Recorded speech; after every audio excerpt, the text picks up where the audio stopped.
नमस्कार, माझं नाव भगवान विश्वनाथ शिंदे, शिंदे कोचिंग क्लासेस उकराणा.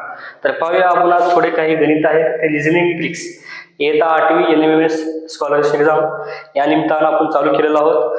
तर बघा, पहिलं गणित काय आहे? 6चं 12 आहे तर 4चं किती? 6चं 12 तर 4चं किती?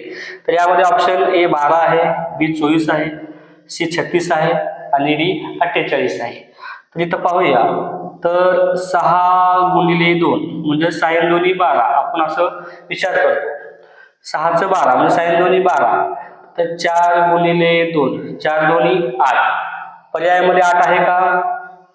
आहे का 8? इथं 12 आहे, बी 24 आहे, सी 36 आहे, डी 48 आहे. तर पर्यायामध्ये 8 नाही.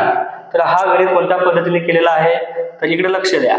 तो कशा पद्धतीने म्हणजे 6चा घन, 6चा क्यूब, 6चा घन आहे 216, 216. तर या 216 या 3 अंकी संख्या आहे. 216 ही 3 अंकी संख्या आहे. या संख्येला काय केले? मोकळं गुणाकार केले. म्हणजे कसं? 2 गुणिले 1 गुणिले 6 बेका बे बेसक 12. त्याचा घन काढून त्या संख्येला, तिन्ही संख्येला मोकळं गुणाकार केले. तर आन्सर काय आले? उत्तर 12 आले. म्हणजे 6चं 12 हा झाला करेक्ट. आता 4चं किती म्हणलंय तर तो पण त्याच पद्धतीने करा. 4चा घन किती येतो? 4चा घन 64, 4चा क्यूब आहे 64 म्हणजे 6 गुणिले 4 साइन चौक 24. या दोघांचा पण मोकळं गुणाकार 6 चौक 24. ऑप्शन पर्यायामध्ये बी आहे, 24 आहे. 24 हा ऑप्शन बी आहे. तर आता कळायला समजलं. तर दुसऱ्या गणिताकडे वळूया आपण. 9चं 8 तर 7चं किती? 9चं 8 तर 7चं किती? 7चं किती म्हणजे तो क्वेश्चन मार्क दिलाय. तर ऑप्शन मध्ये 4 आहे, 28 आहे, 36 आहे, 49 आहे. तर या ठिकाणी आपण करून बघू. 9चं 8 म्हणजे 9 वजा 1 8 बरोबर. 7 वजा 1 6. पण पर्यायामध्ये 6 आहे का? नाही. तर या ठिकाणी काय केलंय? पहिल्या संख्येचं वर्ग घेतलंय. म्हणजे पहिली संख्या कोणती आहे? 9.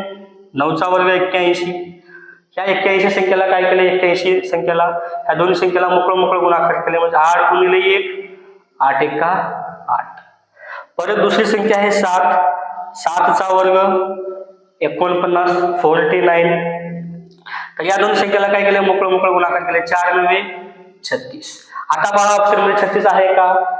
ए 4, बी 28, सी 36, डी 49. तर ऑप्शन मध्ये सी 36 आहे. कोणता ऑप्शन आहे? सी आहे. तर उत्तर काय येतो? 36 येतो. Option number C. तर अशा पद्धतीने आपल्याला